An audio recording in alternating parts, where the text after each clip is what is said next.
I have been recording my classes, again, with the idea that I will be posting them, but there have been numerous technical glitches with this. I know I'm repeating myself. This is for those who may have come in a bit late.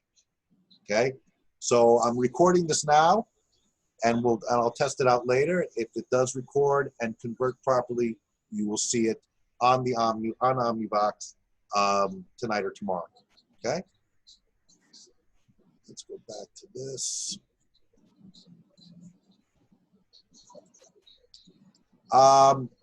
Okay. Questions. Okay, so wait, what do we have to set? So again, and I'll go over this in a little more detail in the second half of the class. I will be posting the written assignment so, when we come back from our break at some point on Omnivox through the assignment portal. You will be able to see it. And then it's all set up for you. Then you respond to it. You write your answers, or you write the paragraph or two that I'm going to be asking you to write, and then you submit it through Omnivox. If, as we have one student here who doesn't have the device that will allow for that, all right, you can let me know, in which case you can submit it through Mayo, our equivalency of our email at TAC. But that's for today. I really want this to be done properly through Omnivox in our future assignments. I would much prefer you do it online. Okay, I prefer a Word document, especially because, not so much for today's assignment, but our future assignments, I want to be able to comment on the assignments. I use that device on Word where I can write my comments and remarks. Okay, I don't have the software for PDFs to do that. And my understanding is if you take a picture of it, you convert it to a PDF and I get it as a PDF. It's okay for today, but I would strongly encourage you to have the proper devices for next Wednesday, because that's when we're going to have assignments that we're going to be graded on. Okay? We good?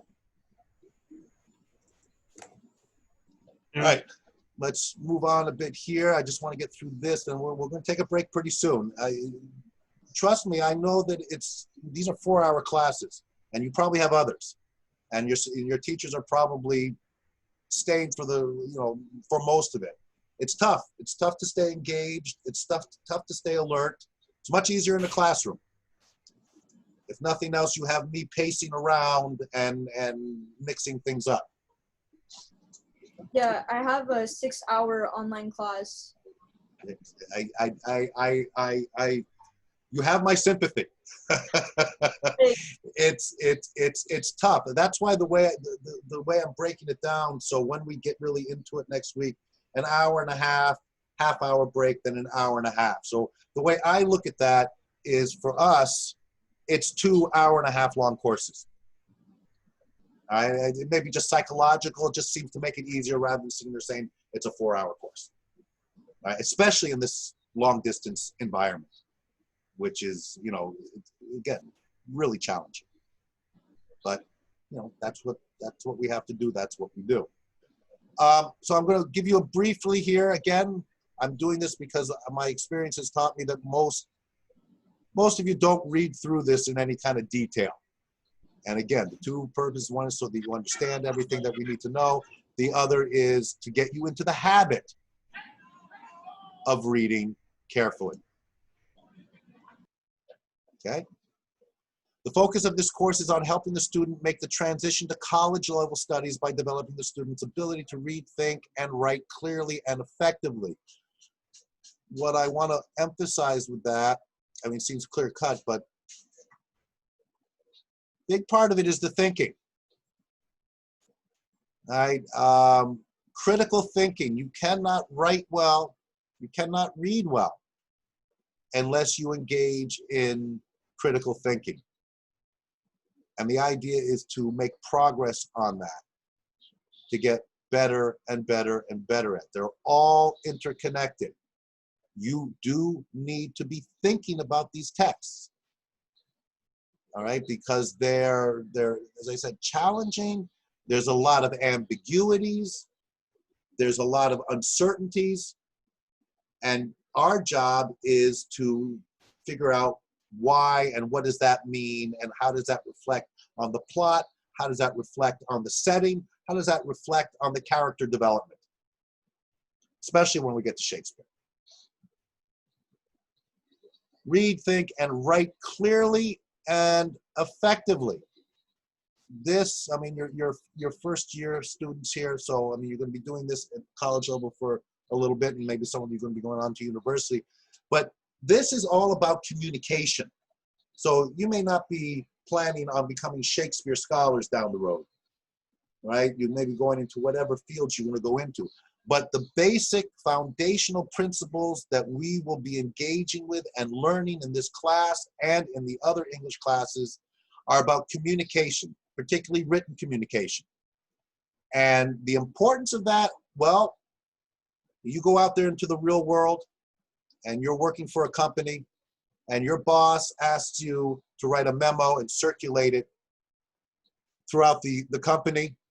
If you can't write well, if that memo is full of grammatical errors, you think they're going to ask you to send another memo around? No, they're going to ask the other person. That other person's going to do better, and that's the person who's going to end up getting the promotions. It's the difference between sitting in a cubicle for 25 years or getting an office on the 10th floor. Right? If some of you are sitting here going, well, I'm not an English major, and you know, Shakespeare, what is that all about? How is this course going to help me? I can tell you, I believe it's going to help you on a multitude of levels, especially with the critical thinking and the ability to analyze things in every aspect of your life. But if you want a practical, more concrete reason, this will hone your communication skills in terms of the written word. And that can only help you regardless of where you go in life. And you want to be asking, what's the purpose of all this? All your courses. Why are you taking them? What are you gaining out of it? Once you can see that there's a practical application, a pragmatic purpose behind the course that you're taking, you will become more engaged. And it'll become much more interesting, and you'll have a much better time. Special emphasis will be placed on vocabulary building. Okay, vocabulary building is mainly going to be, and you need to be prepared for this. You're going to encounter words in what we're reading that you may not be familiar with. What we tend to do when that happens is we tend to skip over them and try to understand what the word means in relation to all the other words that surround it. Sometimes that works, usually it doesn't. You want to get into the habit of looking the words up. You don't need to lug around a big, hefty dictionary with you. You all have phones. You can look up any word, get a dictionary app, or just Google it. Takes 2 seconds. If you bypass that word when you're reading and you don't understand what that word means, that word will connect to words and ideas that are going to be following. And if you don't understand that one word, it will hamper your abilities to understand what follows. That's not just in terms of reading literature, that's in terms of everything you read, whatever courses you're taking. Sentence structure, grammar, idiom, and of course, critical thinking. Yes, right, we've already talked about that. We will be looking at that quite a bit. Students will learn how to read a variety of literary works and how to write short analytical essays about literature. And they are short. 750 to 1,000 words is still short. Okay, but yeah, they're short, and short can be, as I said, challenging because then you have to decide what not to include. Develop your confidence and ability to understand and analyze what they read and to express that understanding orally and in writing. The oral component we are probably not going to do. The situation doesn't allow for oral presentations. I've tried it. last semester through Zoom. It's just a radically different experience, and I don't think it really addresses the benefits of oral presentations as oral presentations are normally conducted in a classroom. I may change on that. I may try things with that, but the more important one is the writing. Okay?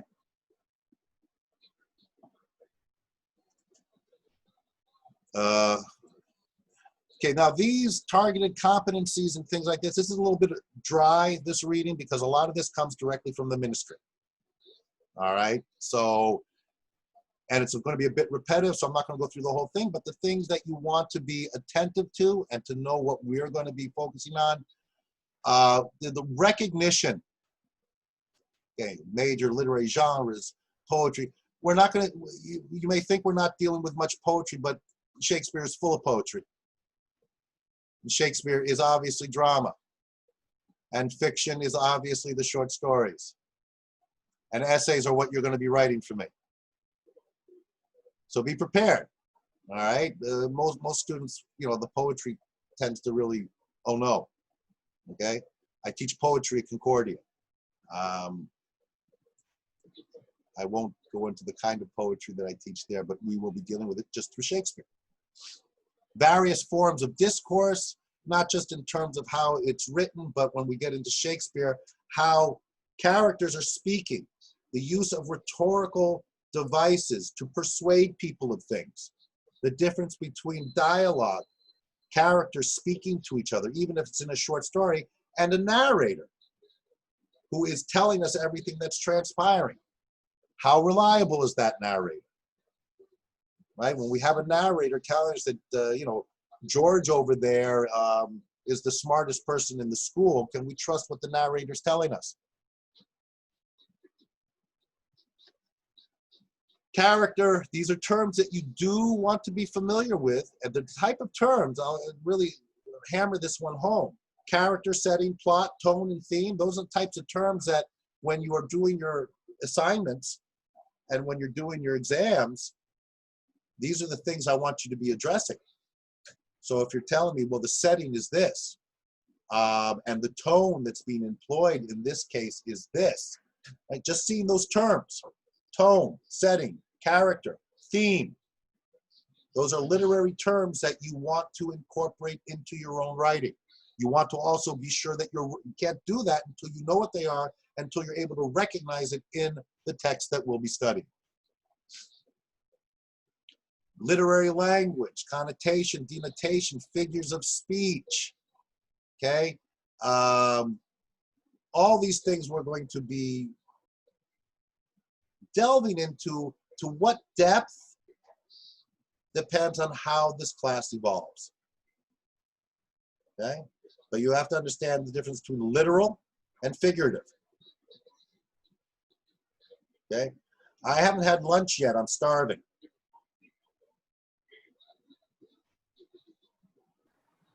Am I being literal or am I being figurative?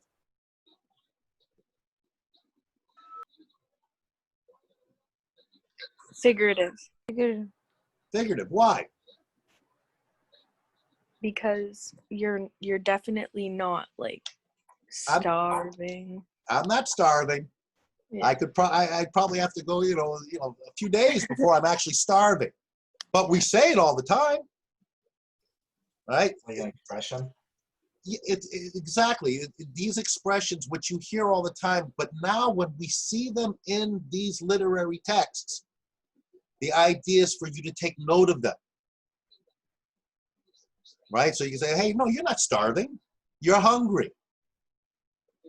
Right? Other things that to give you an idea of what I'm looking for in terms of spotting things like generalities and being able to pick them apart. Something that I'll be doing when I spot them in your essays. I'm very hungry. How hungry am I?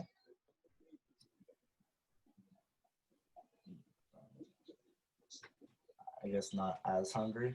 Like, not as hungry as what? I'm very hungry. well, like depends. Like, did you eat today? Excellent. If I say I'm very hungry, it tells you very little. Okay, what does that mean? So I'm not just hungry, I'm very hungry. So As are you- opposed, sorry? well, like perhaps maybe you're describing, if you say like you're hungry, maybe it's like maybe you ate some earlier, but now it's 2 hours later, something like that. But perhaps maybe if you're very hungry, you haven't eaten some today. Well, this is the thing. When you're writing, you want to have the clarity. So if you say very hungry, it's not telling me much. I'm going to say, so what? Are you very hungry? What about very, very hungry? What about very, very, very hungry? How do you distinguish all these different types of hunger when you're using a word like very? It's a terrible word in this There's very context. little. Yes. I last ate 48 hours ago. I'm hungry. That tells you more about how hungry I am than any slew of very, very, varies that you put in front of a hungry. It's more descriptive. It's more descriptive, it's more accurate, it's more precise. That, it very much relates to what my expectations are going to be of you guys when you write for me. I'm going to want that kind of concise and that kind of precision. And In a avoid, detailed way. and you're going to utilize that when you're analyzing the text. You know, you want to avoid things like saying, well, everyone knows that, you know, John was, you know, unhappy. Everyone? Who's everyone? Be more specific. Who knew? Now, the counter to that is when you're reading the stories, they very intentionally often employ the figurative language. Right? Unlike us writing analytic academic essays, literature and art purposely looks to the ambiguities of existence. So they will utilize figurative language. And our job is to try to figure out why. I don't want to get into this too much. This is something for down the road, but you know, you're asking some good questions here, and it's good to get me started and to give you an idea of how we're going to proceed. All right, but I'm going to stop there because I don't want to overwhelm, and you know, there's a lot of terminology and a lot of things going on here. But it also gives you an idea of how the two different areas that we will be engaging with in this course: the analysis and understanding of the literary text and your writing. And you're not writing, you're not doing creative writing class here, but you're reading creative writing. Your response to it cannot be in the same tone or tenor. You're to be writing academic, analytic stuff. Very little figurative language. Recognizing basic patterns of argument, argumentation, development of an expository text. Argument, don't be misled by the word. That doesn't mean you're getting combative. You know, everyone argument, so they're having an argument, getting angry with each other. No. Argumentation is the way that you present your evidence to make your case. When you make a claim, that in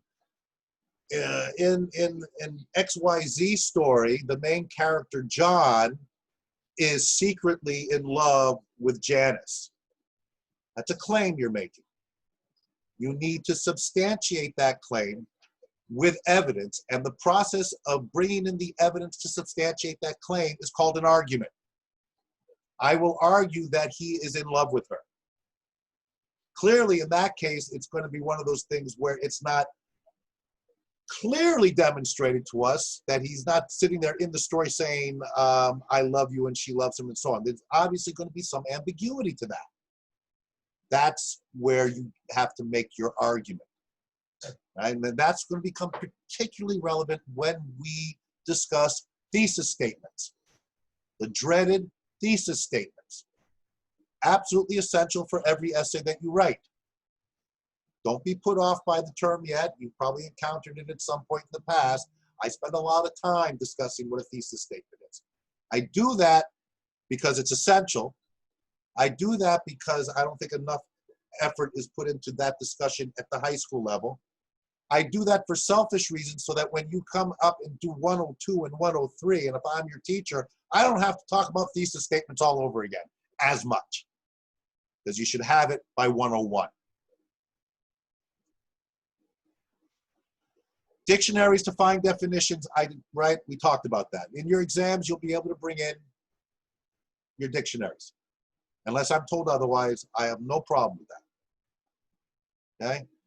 Grammar, mechanics. I love the way, I didn't write this, by the way, guys. This is, again, from the ministry. Writing sentences free of structural flaws. I can actually may use that as one of our exercises. How could we rewrite that?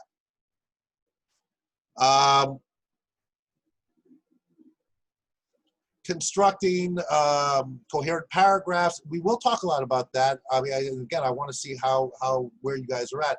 One of the keys with paragraphs is understanding what a topic sentence is. And the topic sentence is there to make sure that you are not deviating from the topic of that paragraph. Often people bring in too many things into a single paragraph, things that require paragraphs of their own. You have to be very careful with that. And one of the things that we have, a thing called the topic sentence, almost always the first sentence of a paragraph, it allows you to keep making sure that everything that you're writing in that paragraph relates directly to that topic sentence. If it doesn't, you got to get rid of it. Whether you jettison it altogether out of your essay or whether you're going to apply it to another paragraph, that's a decision you have to make. Okay? Paragraphs using topic sentences, the body of the paragraph transitioning. That's usually a lot of fun when we discuss that, how you transition from one paragraph to the other. A lot of that goes back to the outlining stage. If you do a proper outline where you know your first paragraph is your introduction, your last, fifth paragraph is your conclusion. You have 3 body paragraphs in there. Each one of those body paragraphs is going to talk about one main idea that relates to the thesis statement, which is in your introduction. How you transition from from the second paragraph to the third and so on depends on the order in which you are going to present your evidence, and make sure that there's a logical order to it. Then the transition becomes much easier. The thesis, that's the thesis statement as relevant to the primary literary text. We'll talk a lot about that. And writing an essay that introduces and supports the thesis. Okay, again, very important here. Summarizing. Unless I ask you to summarize, and I might in one of our in-class assignments, summarize what happened in Act 2, Scene 5 of Macbeth. If I do that, it's just me trying to make sure you read it. When you're writing your essays, I don't want summarization because I've read it. You don't have to summarize what happened. You don't have the time or the space to do that. I want the analysis, right? Again, the only reason to ask you to summarize is to ensure that you have read the text. And when you write for me, you don't have to summarize the plot for me. You can do a little bit if it's relevant to the claim or the argument you're making, but you don't have to summarize for me because I've read the text. Be careful of summarizations. A lot of people do that, fills up a lot of space, and they get through their word count quicker that way, and then they wonder why they get a very poor grade. Logical development, that comes again to how you arrange the structure of your essay, a logic to the main points that you're choosing to discuss as they relate to your thesis statement, and that there's a logical flow to the argument. Outlining, very important. Clustering and brainstorming, I'm not crazy about the terms they use for that, but that's basically thinking, which is all part of the outline. Getting all your ideas down before you start writing. Logical development integrates quotations from, we will talk about quoting from the texts. And I will talk a bit about the MLA rules and how you format, how you cite material. We'll get to that. I don't want you to get bogged down with that at this point. It's vitally important, but you'll see most of the stuff I'll be asking you to do is not going to require much citation.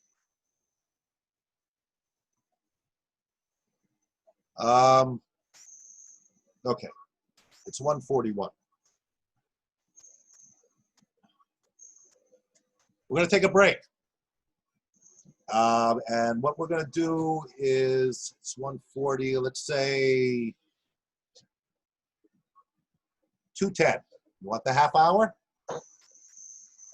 Take a Yes. break. 2:10, okay? But be on time. 2:10. What we're going to do when we come back, it'll go quick, all right?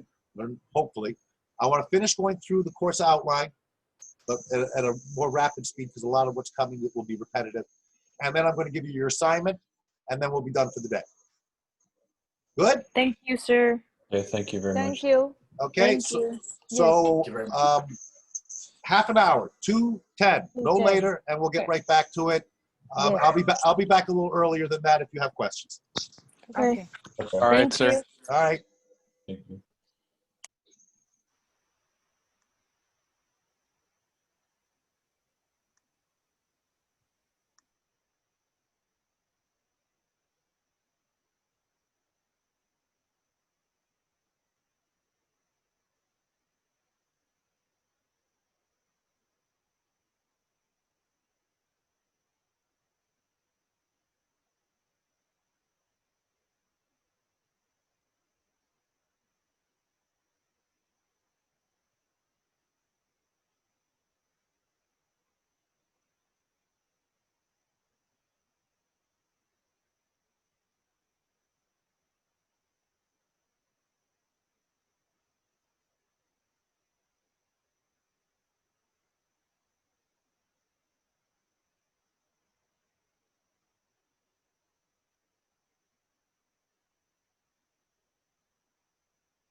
All right, thank you. Okay? As soon as I hear otherwise, obviously, I'll let you all know. All right, thank you so much. Okay. Any other questions before we continue with the course outline? Good? All right, so let's bring it back up.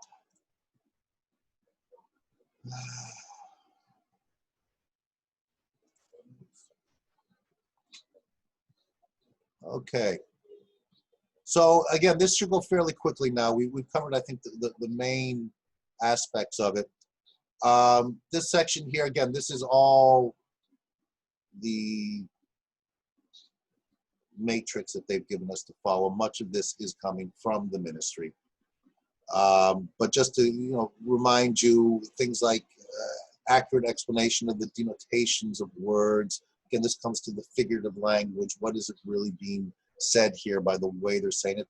Again, remind you, this is not math, right? This has got a lot of ambiguity to it when we study art and literature. A clear and accurate recognition of the main idea and structure. That is important. And we'll be talking about this because obviously we want to recognize what the main idea, the main theme of the story. What is the story about?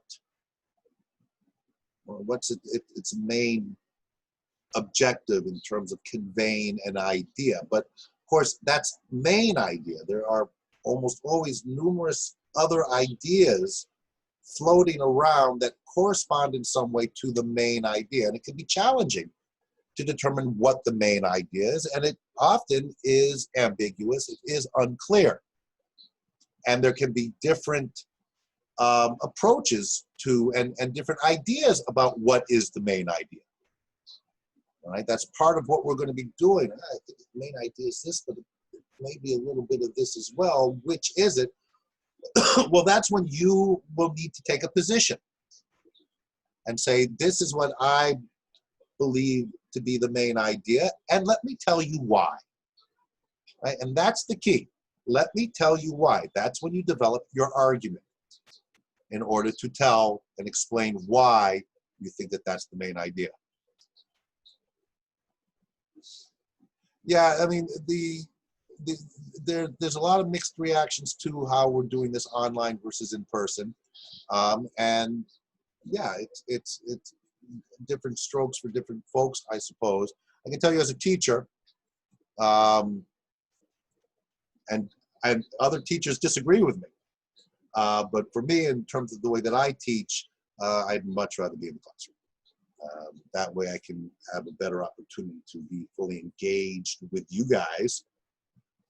And then I can very much react to you guys. I can see if things are working by your facial expressions and everything else, and that allows me to really develop and shape the way that I approach whatever it is I'm teaching. So main idea, obvious. Structure is important, and certainly the way that the course is designed, we're looking at short story structure, and we'll see different kinds of structure in different short stories, but they all follow a very similar genre in terms of the short story, and what that structure, the impositions that kind of a structure, because it's short, it's not a novel, what that means for the writer, what they have to do differently than, say, if they were writing a novel. And of course, when we get to Macbeth, we're seeing a very different structure, right? The classic 5-act structure for a play. The recognition of general and specific words. I, again, will emphasize, especially with some of these short stories, and wait till we get to Shakespeare. If you're not familiar with Shakespeare, you are going to encounter words that you are unfamiliar with. And a big part of what we do, especially in the 101, is get into the habit, and this speaks as well to expanding our vocabulary, we get into the habit of looking the words up. Again, I can't emphasize this enough. If you skip over a word you don't understand, thinking that you got enough of an understanding of it by the context in which it's in, by the words that surround it. But if you're off on that, that understanding is necessary to understand what follows. And so if you miss that understanding, it could mean that you will miss much of what follows. Same thing with phrases. A general topic of sentences applies again to when we're reading and to when we're writing. Supporting sentences and so on. Topic, main idea, and supporting details, right? This really speaks in terms of your paragraphs. Your paragraphs are going to have a main topic to them when you're writing from it. You're going to have a topic sentence. Topic sentence will relate to the main idea for that paragraph. There's a main idea for a paragraph, and then of course there's a main idea for the whole essay. The main idea for the whole essay is in the thesis statement. The main idea for each paragraph is an idea that relates to the broader main idea of the entire essay, but now you are talking about a specific idea within one paragraph. And then supplying supporting details. Any claim you make, you need to supply substantiating evidence, the details from the text that justify that claim. Questioning for the main idea, what that really is referring to is to challenge things. And I encourage you to challenge academically and logically, not from personal experience, but to challenge. If you challenge, question things, it has to be rooted in the text and rooted in literary analysis. If we read a story about a man who takes great joy in eating sliced bananas, you don't like sliced bananas. You want to say, well, I don't think anyone should slice bananas. Bananas shouldn't be sliced. It's irrelevant. It's irrelevant what your take on that is outside of the text. If there's another character in the story who doesn't like sliced bananas, then you can use that. Okay? When you're writing, you're not writing about yourselves. You're bringing part of yourself into the writing. That's unavoidable. But it's not about you. It's about the text. And I will be emphasizing that a lot, especially with students who are coming directly out of high school. They're often into this pattern of just writing, what did I do last summer? I. That's not what we're doing here. Right? But you do have to draw on your own experiences as a means by which you can interpret what the text is trying to do. Right? It's a delicate balance. The clear presentation of the strategies employed to develop an argument or thesis, that will start in your outline. Okay, the strategy is developed before you start writing. The strategy is developed as soon as you start reading the text. Because when you're reading the text, you're thinking. And when you're thinking about what does this mean? Why this? What is this symbolism doing here? Why is he engaging in this or she engaging in this kind of irony? As you are recognizing these things, you're questioning these things, at the same time you will be formulating strategies as to how to make your case. And the more you write down while you're reading, the easier it will be to translate what those notes you've taken into a comprehensive outline, where now you will be structuring your strategies. It's a process. If you engage in the steps, right? The steps are a guideline, the way that you think about things. Well, we all do that differently, but it has to be rooted in the text. But you want to be doing that as soon as you start reading, on some level.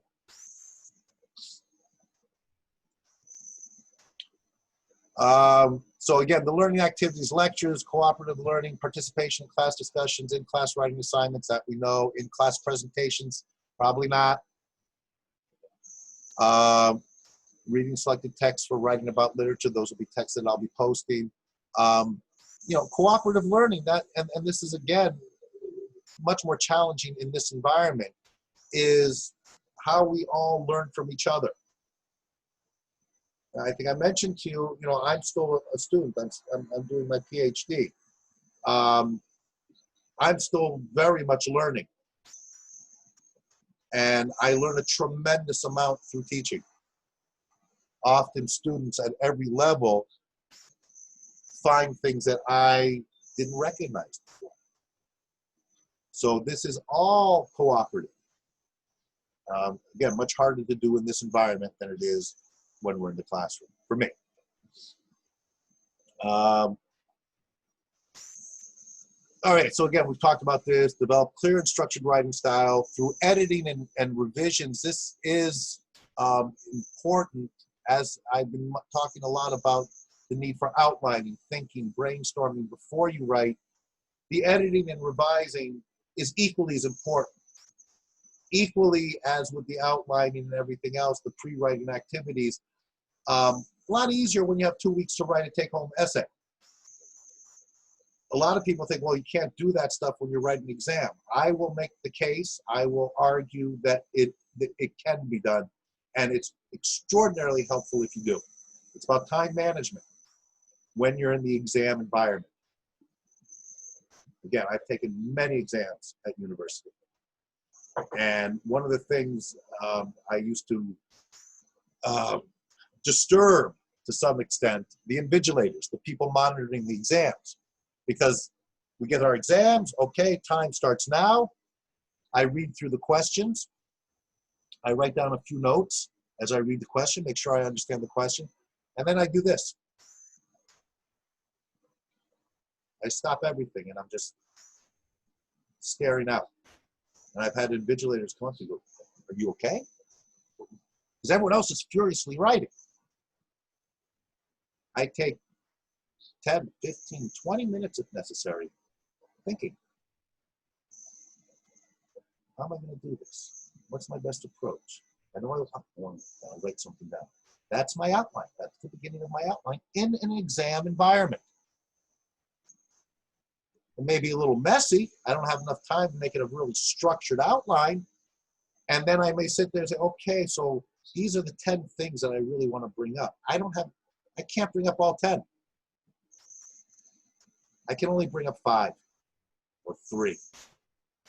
Okay, which ones are most important and which ones work best together?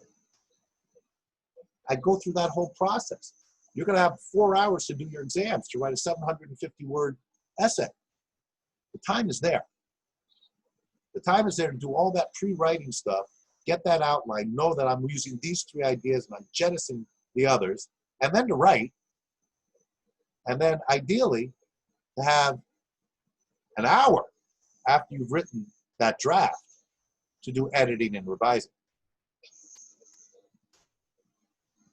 And one of the things I'll be bringing this up again, when I take exams, I'm the last person to leave. Because if I finish and I do my pre-writing activities, I write my draft, I do my editing, I do some revisions, and I still have a half hour left, well, I'm going to do more editing and more revising because I know it can always be better. It can always be better. I haven't written anything in my many years as a student and as a teacher, whether it's an essay for a course or whether it's publications in literary journals. I've never handed in anything that I didn't think could be better. It can always be improved. Again, it's a matter of always trying to do more. Recognizing at some point you got to stop. Okay, now time's up. There's nothing more I can do. The deadline's here. I've got to submit it. But there's never been a time I didn't wish I had more time. Because I know it can always be better. So again, we've seen this stuff, appropriate identification of topics and ideas, gathering the pertinent information. That's your note-taking. That's recognizing when you're reading a text what's important. And when you're reading, and ideally you're reading with a pen or pencil in hand.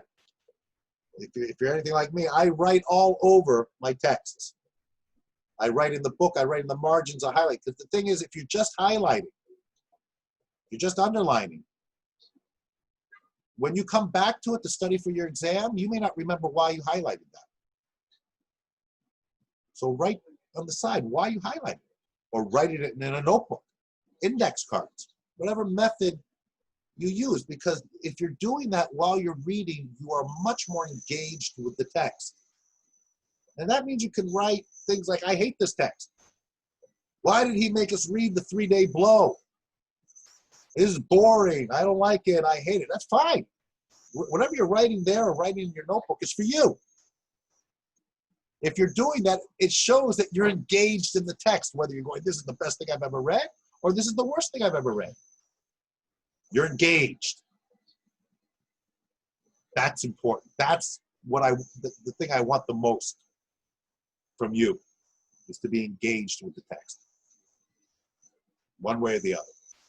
And then to bring those issues to our class discussions and see how they can manifest into an argument regarding the theme or an idea.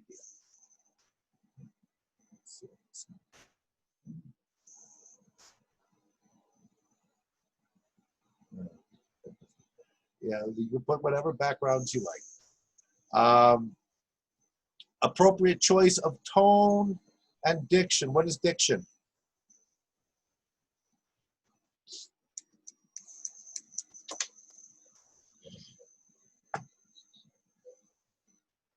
Anyone?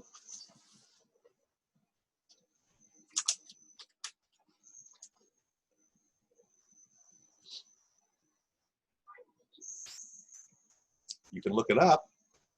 Like using proper language, like without swearing or anything like that. Well, that's part of it. Diction is your word choice. Yeah, the way of way of talking, the style pattern with what we are using. Yeah, and very specific to the words you choose to use. And yes, there is a, again, you're not writing blogs here. You're not texting your friends. We are looking for a standard, an academic standard. Okay, so that your language needs to be somewhat formal. Okay, I've had students at university, true story, who have used LOL in their essays. And at the time, I didn't even know what it meant. I knew people use it in texting and whatnot. I've actually had one student who used an emoji at a university.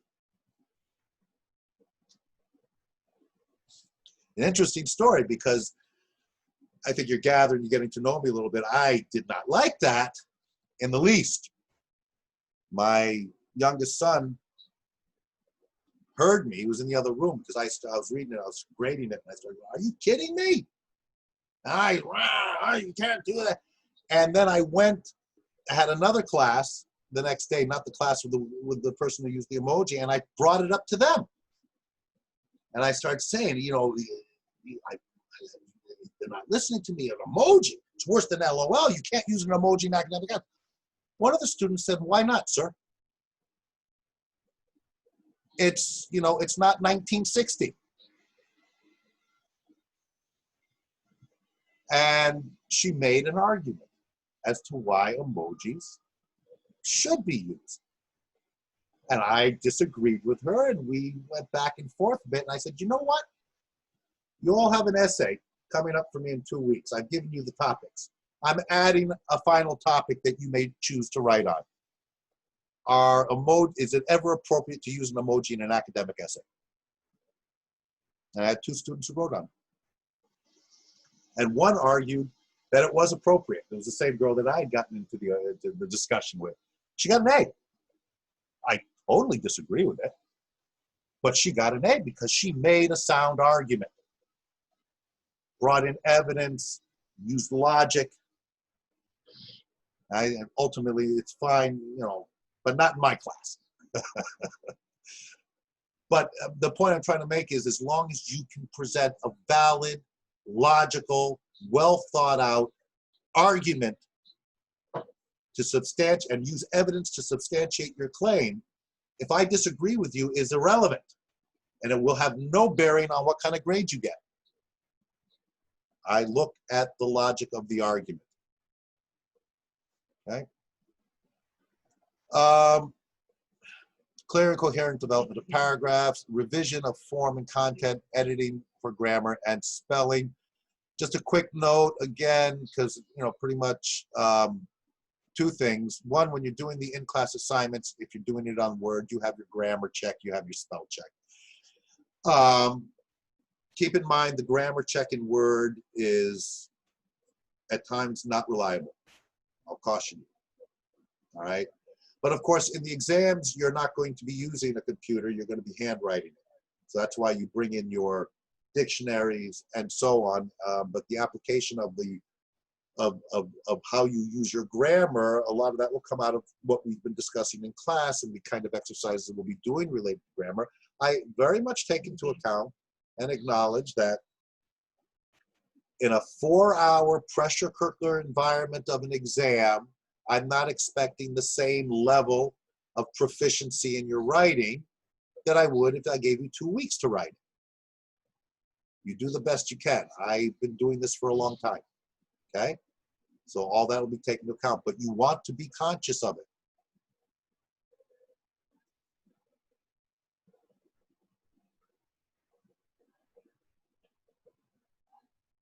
Okay, so I'm a little lost. Olivia, I'm not sure I understand the question.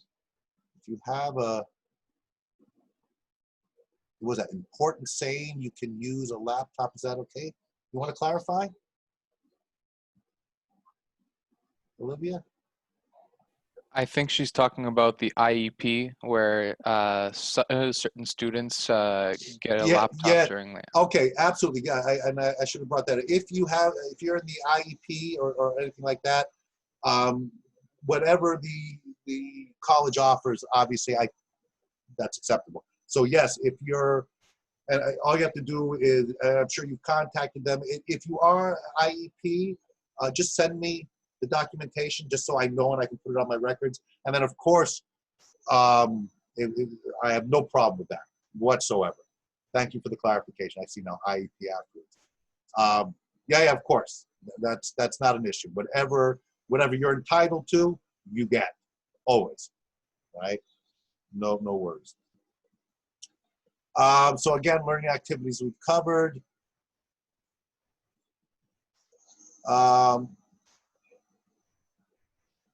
I want to just touch on this because it can be a bit confusing. Obviously, critical perspectives on literary discourses, that's what we've been talking about all along. To recognize the structure of arguments and their foundations in the author's point of view. Now, we have to be careful with this one. When we talk about the author, authorial intent, what did the author mean when they wrote this? Well, ultimately, we can't know unless you sit down with the author and the author explains it to you. And we're not going to be able to do that with someone like Shakespeare because he's been dead for hundreds of years. I want you to be wary of trying to figure out what the author is trying to do. And bear with me. This is a bit of a distinction, but I really believe this very strongly. It's not so much the author's point of view. It's the text's point of view. Right? It's a whole school of literary studies that studies authors. You learn all about the author's life. You learn about the context in which he wrote that particular piece. You learn about the context of what kind of trauma he experienced or she experienced. And then you study the text in relation to those specific elements of the author's life. We're not doing that. That's a whole different field. That's something you do after you have mastered the ability to read a text for the text itself. So when it talks about author's point of view or perspective, we're really talking about the texts. The closest thing we come to talking about an author's point of view is the narrator's point of view. Now bear with me. And we will touch on this some more, and I don't want to get overly confusing here. But there is a big difference between the author and the narrator. Often the narrator is a character in the story. And it's hard to really unpack that until we start looking at some of the stories that play with narratology, with a very particular literary device where a narrator takes on the characteristics of a character, which then makes it more challenging to really understand what's going on because the narrator may be purposely misleading us. That's not the author. Okay? So try not to fixate too much on, Ernest Hemingway. If anyone of you know who Ernest Hemingway is, and he was quite an amazing life and all this stuff, but it doesn't matter. All that matters for that first story are the words that follow the title, The 3-Day Blow. Okay? Again, we are engaging in critical reading. These are the questions where we've been addressing this whole class. Again, be wary of this. All right? This is not really applicable to us. We can't know what the author's bias is. We can say there's a character's bias, or the narrator is biased, or the narrator has this point of view, or other characters have this point of view. But we cannot know what the author's purpose or intent is because, there's a famous quote from Samuel Beckett, the famous 20th century playwright and novelist, who was interviewed and was being asked, he wrote Waiting for Godot, his most famous work perhaps, which is a play. And, what was your intention? What were you intending to achieve with this? And his answer was, I don't know.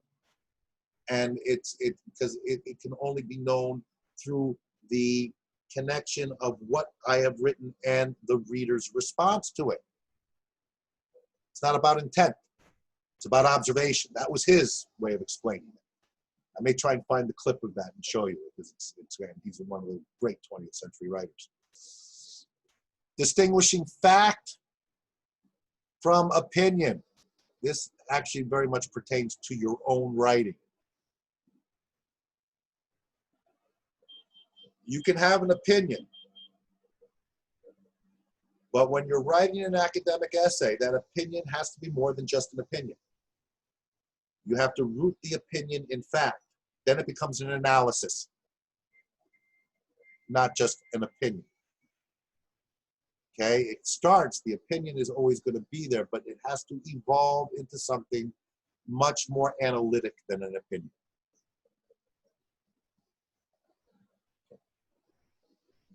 And if you think about opinions, the pure, just unadulterated opinions, you save that for your discussions about sports and things like that.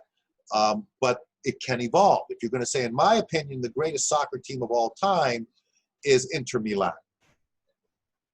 It's my opinion. In order for that opinion to have any kind of legs in an academic environment, I have to follow that up with giving you facts and evidence to substantiate that claim. Okay? When it comes to facts, unlike some politicians have proclaimed at times, there are no alternative facts. Fact is a fact. Okay? It is a fact. Sorry that I'm using the sports analogies, but it is a fact that Bayern Munich beat Paris Saint-Germain and won the Champions League. That's undisputable. There's no interpretation. There's interpretations that can come off of that, but you cannot challenge that fact. How you interpret the facts are what lead to opinions and ultimately to analysis. Right? So you have to be able to distinguish between the fact, which is absolute. It's the only thing that we're going to find that approximates mathematical absolutism. And there aren't that many, especially in art and literature, especially when you're going to be dealing with these characters. The recognition of where is it? Valid and invalid support for arguments. Again, this very much pertains to your writing. The support for your arguments has to be valid support.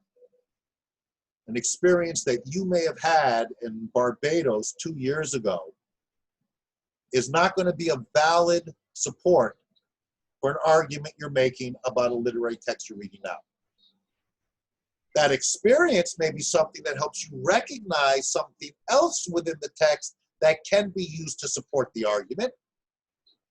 But what you did 2 years ago in Barbados is not something you can list and put into your essay as supporting evidence for your argument. It has to be valid. Okay? Again, try to get through this a little quicker. Distinguishing major and minor details, recognizing level of importance of certain things that transpire in the text. Yeah. And is it clear? Absolute? Not necessarily. You have to make that determination through your analysis of the text. Looking for patterns of organization, time, order, and sequence. Yeah, look for patterns in every respect when you're reading literature. Recurring patterns that often help us have a better understanding of a certain character, or can help us understand the unfolding of a plot. Okay. This we can go through quickly because we've already talked about it, right? In-class writing assignments, please. It's here on paper in your course outline, and I've been emphasizing it. You should expect a writing assignment every single class. It could come in the first half. It could come in the second half. It could be about the text that you were assigned to read for that day. It could be a grammar exercise. The accumulation of all those in-class assignments will be 30% of your final mark. Okay? Midterm, we talked about 30%. In class, exceptions for those who aren't in the city, I will get the details. The length I have here, like 600 words for the essay. That's about right, 600 to 750. Again, I'm not a stickler for word count, but the midterm exam for your essay will not be overly lengthy, and I will design the kind of question that will accommodate that. All this stuff, adequate gathering of pertinent information, clear formulation of a thesis, coherent ordering of support. We've all talked about this. This is the process of writing an essay. Final exam, 40% last day, unless there's a change to that. Longer essay, 750 to 1,000 words. Okay? Again, we'll talk about that. Do not get hung up on the word counts. This is further, just again, it's repetitive at this point. You can see it. It's all the stuff we've been talking about. And don't worry when you see coherent paragraph structure, unity type. We're going to be talking about paragraphs and what is expected for the structure and how that paragraph should look. If you do the readings, including the readings that I may be posting on Omnivox, and if you pay attention in the class, you'll be fine. Simple. Okay. All right, required readings. And some of you are asking. So let's be clear.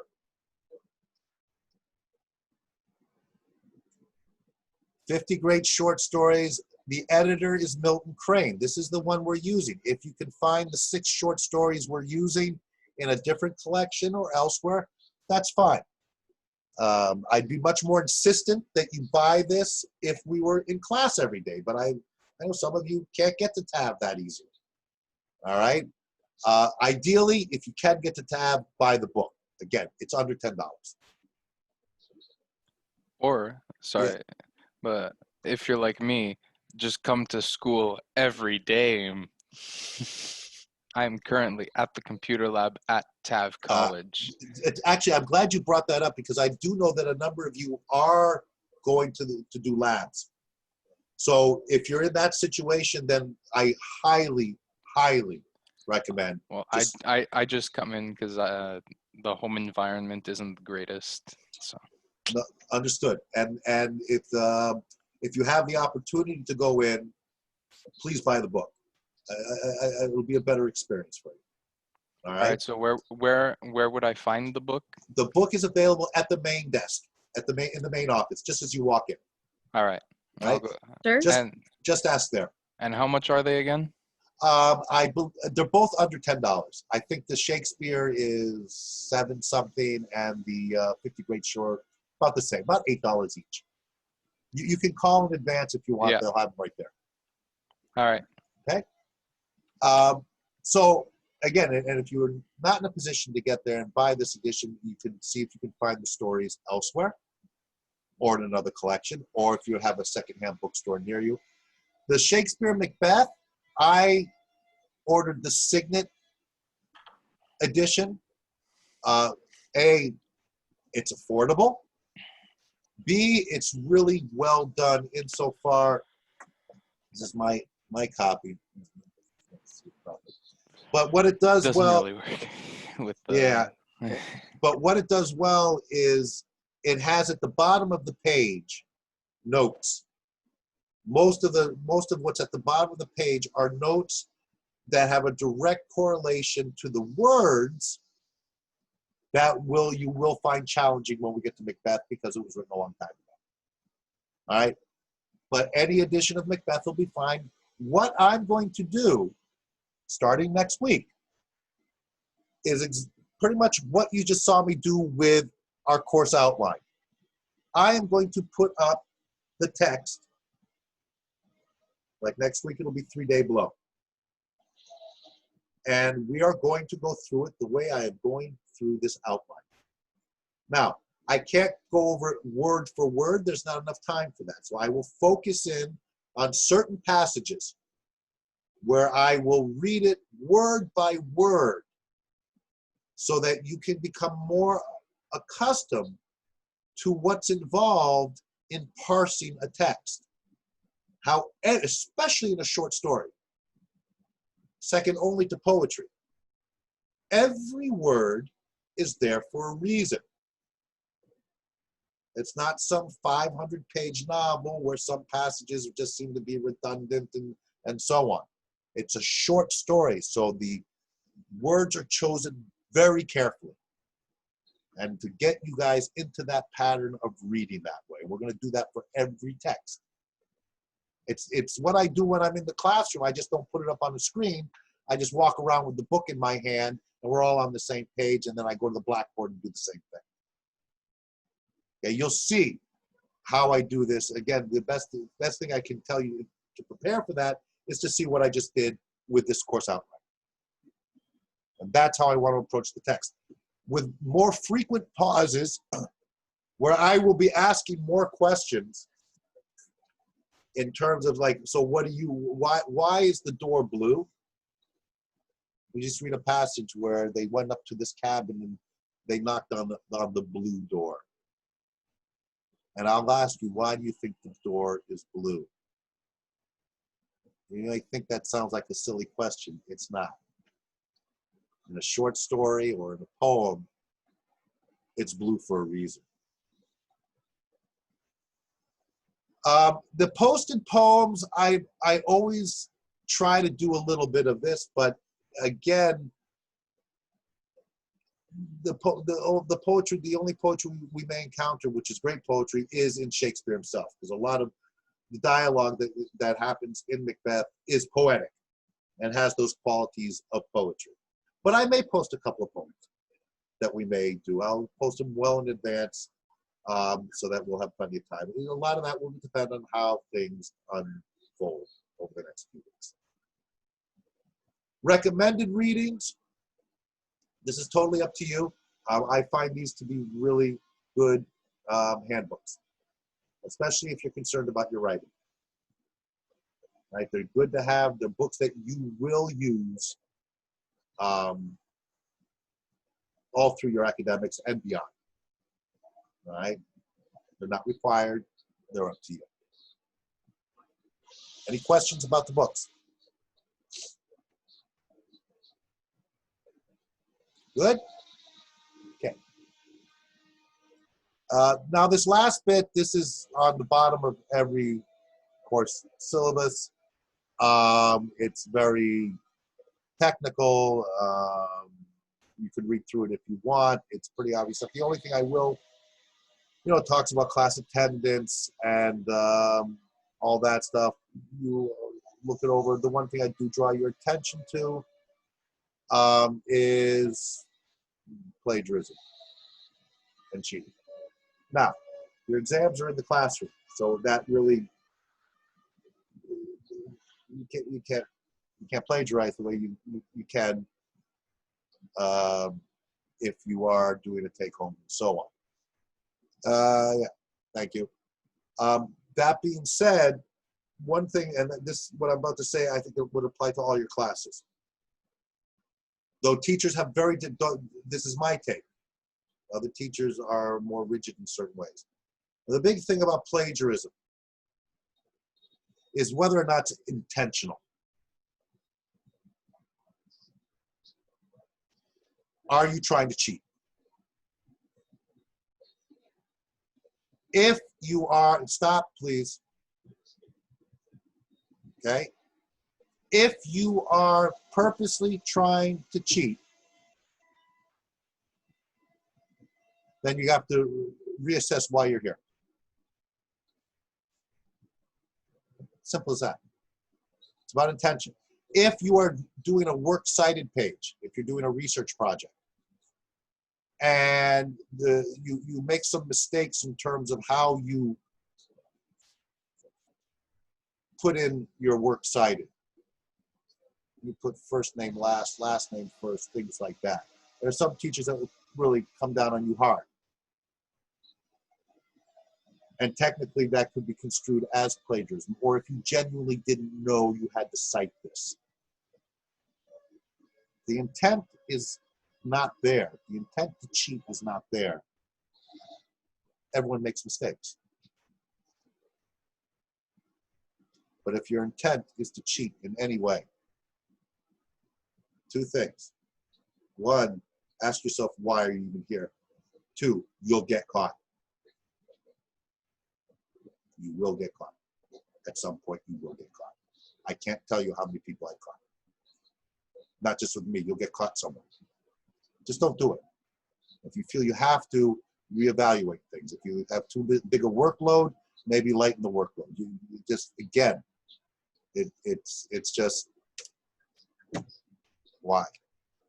Okay? Okay. So,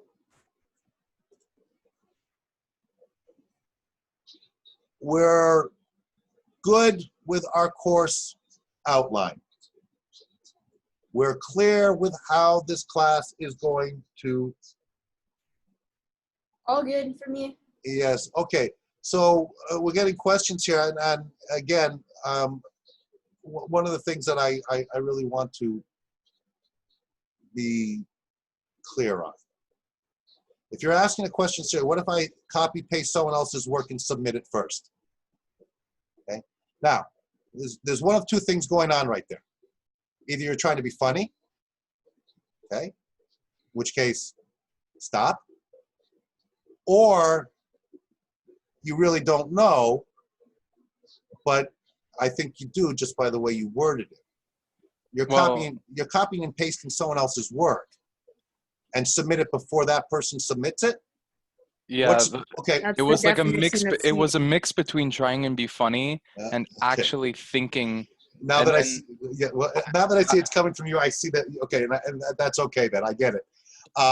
Yeah, I mean, it's clear though, right? Because that involves intent. If you're doing that, you're intentionally trying to get it in before he does. Yeah, Right? but let's say I managed to pull it off where I copy and paste someone else's work and submit it prior to their submission. Just Would- because you don't get caught doesn't mean it's not cheating. It's No, still cheating. but in that case, The person he gets would see in that trouble. I submitted mine first and Okay. say that the other And person plagiarized both off. Okay. of you would still get in trouble. Okay, okay, everyone stop for a minute. Let me parse this for you, okay? Yes, of course it's cheating. The question I think that Mikhail is addressing, and it's actually kind of clever, is by law, technically, can you prove it?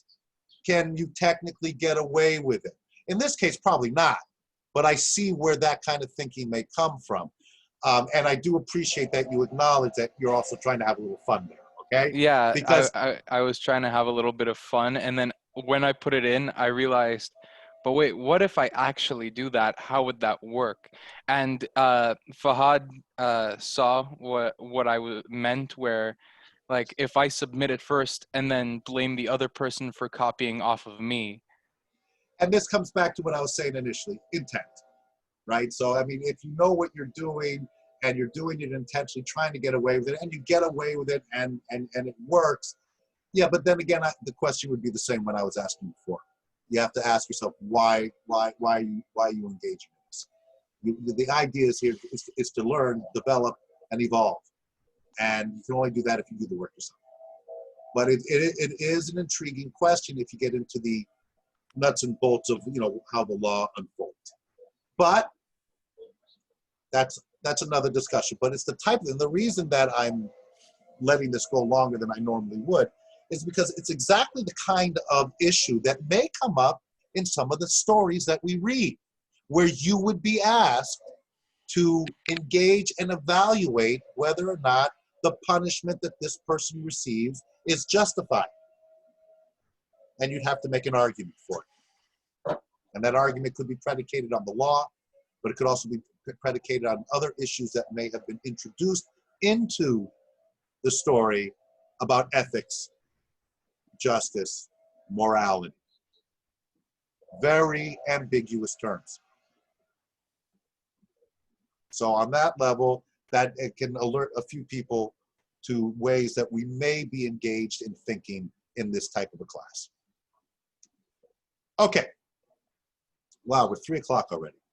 Are we ready to do our assignment and wrap it up? Yeah. Yes. Okay. You guys, by the way, overall, I'm pleased. A number of you have your cameras on. I appreciate that. Some good questions, some challenging questions, some good interactions. Try to keep that up, okay? Because that keeps our energy level up. But always, I implore you, and I think you know this, getting to know me, you have Excuse me, to sir. keep it civil. If it gets out of hand, I will interfere. I will get involved.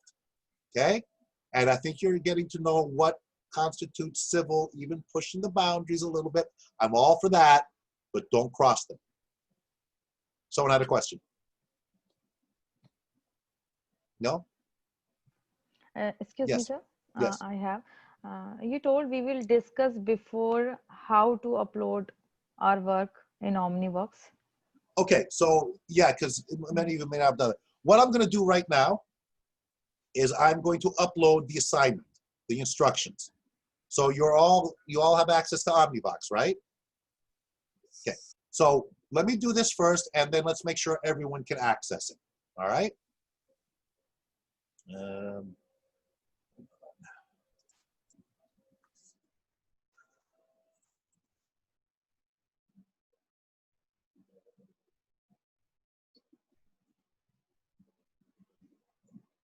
Just bear with me.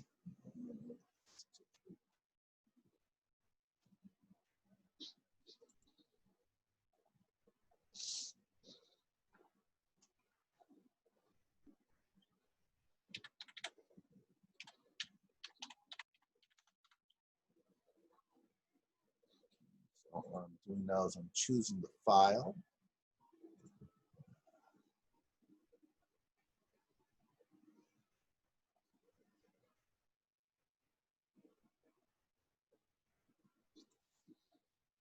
Okay, and I am posting it now. I'm going to put a timer on it. Okay, so we are submitting, it needs to be submitted today, and it needs to be submitted by 15. I'll give you till, I want to give you half an hour, so it's going to be, you'll be able to submit it until, wait a minute, we're 3 o'clock, right? So 15:35. 3:35. And I will not accept late assignments. Remember, you're not being graded on this one. All right, this is just mainly for me. Did you post it, sir? It's spinning. Okay, it should be up. So let me know if you can all access it.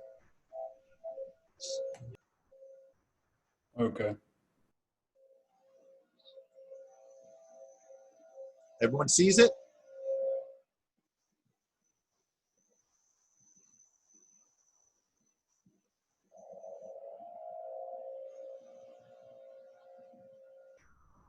Is anyone having problems?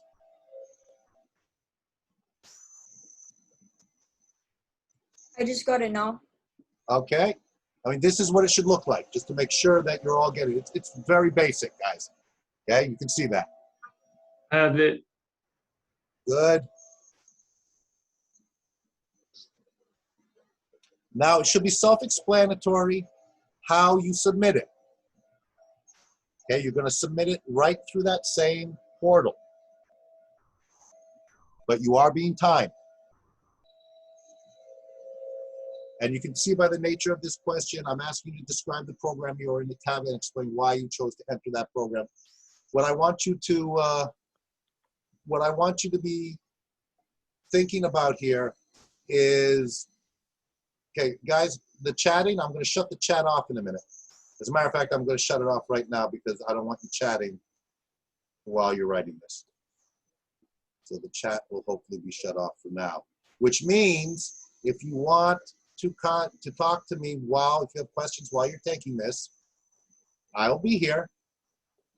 And I do not want, whoever's putting that red mark there, you better stop. Now, take it off.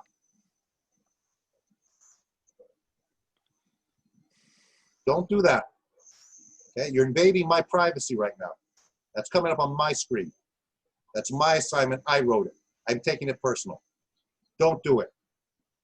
That's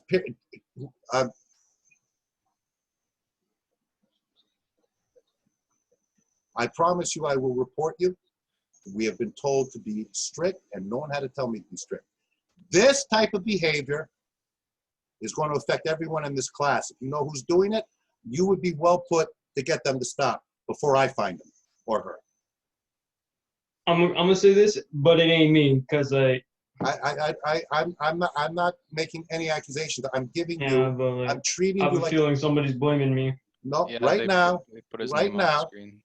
right now, what I'm telling you is I'm going to give you the benefit of the doubt. I'm going to treat you like adults. Just stop it, whoever's doing it. Okay, don't be a child. All right.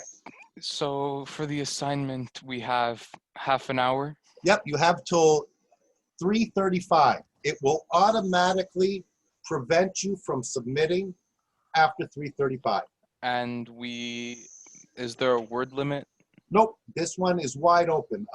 It's a good question. When I have a word limit or approximate, I'll put it in the instructions. This one, anything you want to do in the half hour. But what I want you to do is write it to the best of your ability. I need to gauge where we all are in terms of our writing capabilities. That will help me determine how to proceed, to make sure that everyone is engaged. All right. Sir, Yes. For some reason, it doesn't allow me to like type. Like when I click on the link, I can't like. Is anyone else having that problem? It's because when you open up the Word document, you're in protected view. You have to click a button that says enable editing. Okay. It's usually up on the top. It should be right under the toolbar. Okay. Let's see. Mikkel, I can save this folder and write and select. It doesn't work on a Mac. You would have to do it on a Windows to actually like edit it properly. Yeah, I don't have the option to edit or whatever. I don't have that Yeah, option. right, because you're using a Mac, right? Yeah. Yeah, I have the same problem right now, so I'm gonna have to like use another computer for that. Yeah. Okay. Because Okay. really, because other students in other classes had no problem with this even when they were using a Mac. A lot of students use Macs. There should be a way to do this with a Mac. Can't ask you to go Well, out it and buy wouldn't be a Word document. What would it be? It would be pages. Yeah, I don't know if I can read pages. Yeah, that's a thing. So, sir, can I send it in like a? Well, hold on a minute. Everyone, quiet for a second. Mikal, Yes. I'm sensing that you have some technical knowledge. Am I A correct? slight amount. Slight amount. So everyone, quiet. Mikal, can you address this issue?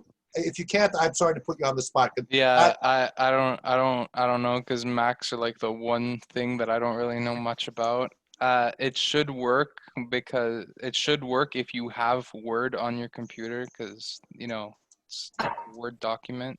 Yeah, that thank you. Yeah, that's my understanding. It shouldn't matter whether it's a Mac or a PC. All you need is Word. You have Word installed on your computer. I have a question. Yeah, I have Word installed. But hold on, Edward, hold on just a minute. But you it's have, still, if you it's have, like it's not letting me. Well, I had the same problem in my French class. So I think it's just me. Like I don't think it's. Okay, so let me make this clear because I don't want to detract from the time that you all have. If you are having trouble loading this up, then what you need to do is answer it in a Word document. I do want Word, and send it to me through Neo. You understand? Yes. Okay. Yeah. But preferably do it through Omnibox. For those of you who might be having difficulties, send it to me through Neo and make it clear in that email through Neo that this is how you're sending me this assignment. Okay, so I'm gonna go now to go figure that out. Okay.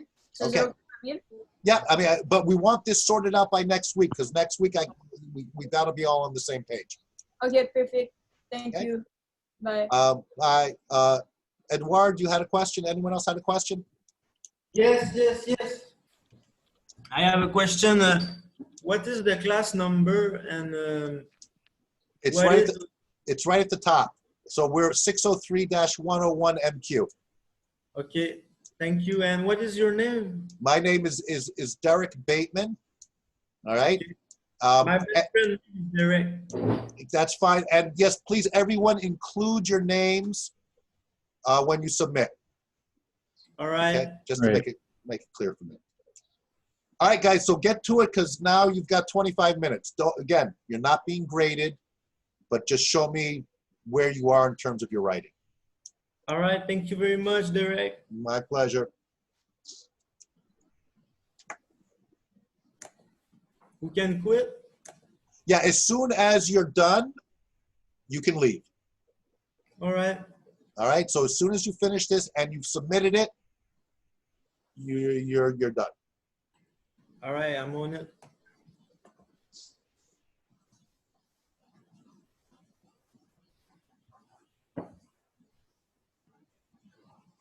Oh, no.